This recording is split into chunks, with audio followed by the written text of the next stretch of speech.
ज़रा सुनो कि आपके साथ भी ऐसा होता है कि जब भी किसी अजनबी से बात करने के लिए आप ट्राई करते हो तो बहुत नर्वस हो जाते हो।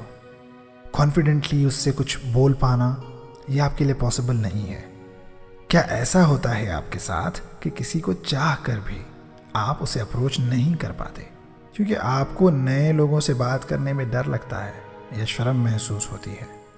अगर ऐसा ज़रा सा भी प्रॉब्लम है जो आपको फेस करना पड़ता है तो आई बेट यू कि ये वीडियो आप ही के लिए है और साथ ही आपके उन दोस्तों के लिए भी है जो चाह कर भी अपने दिल की बात किसी से बता नहीं पाते।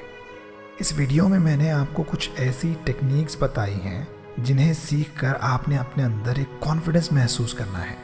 फिर चाहे आप इंटरव्यू में किसी इंटरव्यूअर के सामने बैठे हैं या किसी से अपनी मोहब्बत का इजहार कर रहे हैं या किसी अजनबी से इंटरेक्ट कर रहे हैं।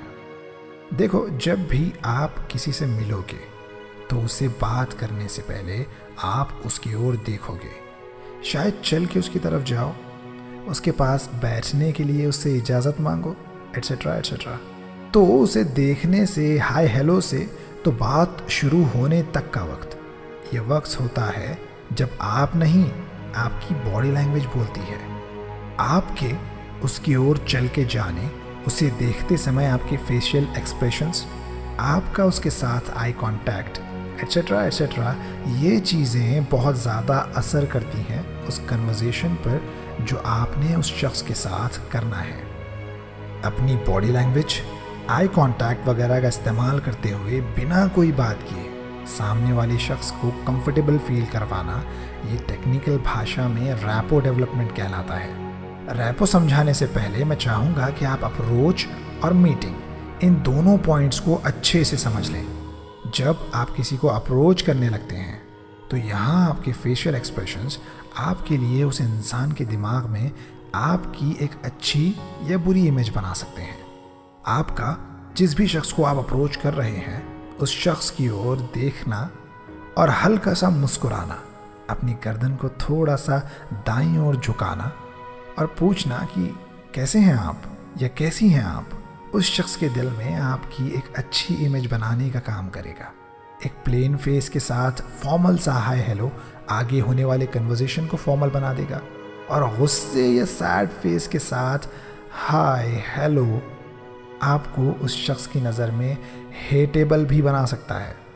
अब आगे जब आप उससे मिल चुके हैं, एक दूसरे से आप दोनों बात कर रहे हैं, तो यहाँ से बात आती है बॉडी लैंग्वेज की, आपके स्टाइल और एटीट्यूड की। अगर आप बात करते समय इस तरह से खड़े हैं कि आपने हाथ बांधे हुए हैं, पैर बिल्कुल आपने चिपका रखे हैं या अपने आप को समेट के बैठे हैं, तो ये एक क्लोज बॉडी लैंग्वेज की निशानी है।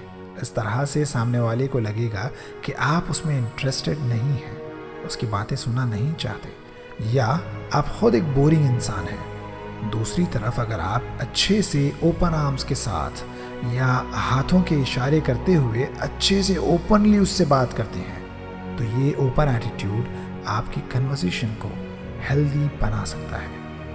इसके अलावा आई कांटेक्ट मेंटेन करना ये भी इस बात की निशानी माना जाता है कि सामने वाला शख्स आपको एक कॉन्फिडेंट और अपने आप पर भरोसा करने वाला इंसान माने और इस तरह से उसके दिल में आपके लिए एक इज्जत वाला मुकाम बने। लेकिन ये प्रैक्टिसेस ऐसे भी नहीं करना है कि सामने वाला बिल्कुल डरने लग जाए।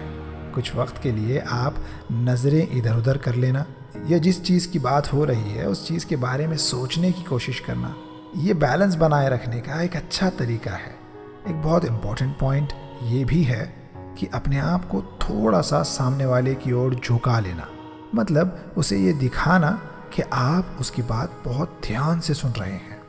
ये इस बात की निशानी होगा कि आप उससे बात करने में बहुत ज़्यादा इंटरेस्टेड हैं। अब चलते हैं रैपो की ओर। रैपो डेवलपमेंट एक ऐसी टेक्निक है जिसे सीखकर उससे ज़िंदगी के हर हिस्से में फ़ायदा हासिल किया जा सकता है। अपने ऑफिस में बॉस को, अपने कलीग्स को हैंडल करने से लेकर तो अपनी पर्सनल लाइफ में गर्लफ्रेंड या बीवी को हैंडल करने तक, ये टेक्निक आपके लिए चीज़ें बहुत ज़्यादा आसान बना सकती है। रैपो डेवलपमेंट करने के कई तरीके हैं। अगर कोई शख्स जिससे आप बात कर रहे हैं अपने हाथ जेब में डाले खड़ा है तो आप बहुत ध्यान से उसे महसूस कराए बगैर उसी के स्टाइल को कॉपी करके रैपो डेवलप कर सकते हैं। कॉपीइंग के अलावा मिररिंग करके भी रैपो डेवलपमेंट किया जा सकता है। मिररिंग में आप सामने वाले शख्स को मिरर करते हैं।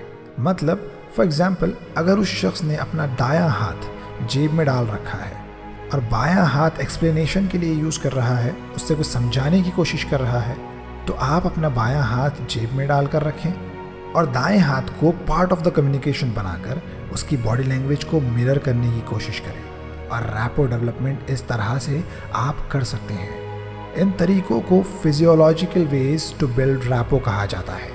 रैपो बिल्ड करने का दूसरा तरीका है टोनालिटी, यानी सामने वाले के बोलने के अंदाज और उसकी आवाज़ की इंटेंसिटी और मूड को मैच करना। फॉर एग्जाम्पल, आप अपने घर में आए और आपकी वाइफ ने आते ही गुस्से भरे अंदाज में आपसे बोला कि देखो चिंटू ने मोबाइल गिरा दिया, और आपने इस गुस्से भरी शिकायत का जवाब इस तरह से दिया कि हाँ तो क्या हुआ, बच्चा है, सीख जाएगा। तो इस केस में हैवी चांसेस हैं कि आपकी वाइफ आपसे ये कहकर नाराज़ हो जाएगी कि आपको उसे बिगाड़ना है, इतना बड़ा हो गया लेकिन आपने ना उसे सर चढ़ा रखा है, एट्सेट्रा एट्सेट्रा। लेकिन अगर आप इसी शिकायत का जवाब इस तरह से देंगे कि क्या चिंटू ने मोबाइल गिरा दिया, कहाँ है वो शैतान, रुको मैं फ्रेश होकर उसे देखता हूँ। अब यहाँ क्या हुआ, आपने अपनी वाइफ का बात करने का मूड और टोन दोनों मैच किए और यहाँ पे रैपो बिल्ड हुआ। आपकी बीवी आपका ये हल्का सा गुस्से भरा अंदाज महसूस करेगी और मन ही मन ये सोचेगी कि इन्होंने मेरी बात को सीरियसली लिया, इन्होंने मेरा मान रखा। फिर हो सकता है कि वो आपसे ये कहे कि चले छोड़े ना, कोई नहीं, मैंने उसे पहले ही डांटा है, आप फ्रेश हो जाएं, मैं खाना लगाती हूँ। तो टोनालिटी के साथ रैपो डेवलपमेंट इस तरह किया जाता है और हर जगह, यानी ऑफिस में बॉस के साथ या कलीग्स के साथ, दोस्तों के साथ ये टेक्निक इफ़ेक्ट करती है। रैपो डेवलपमेंट का तीसरा और थोड़ा सा मुश्किल तरीका है rapport development with matching words.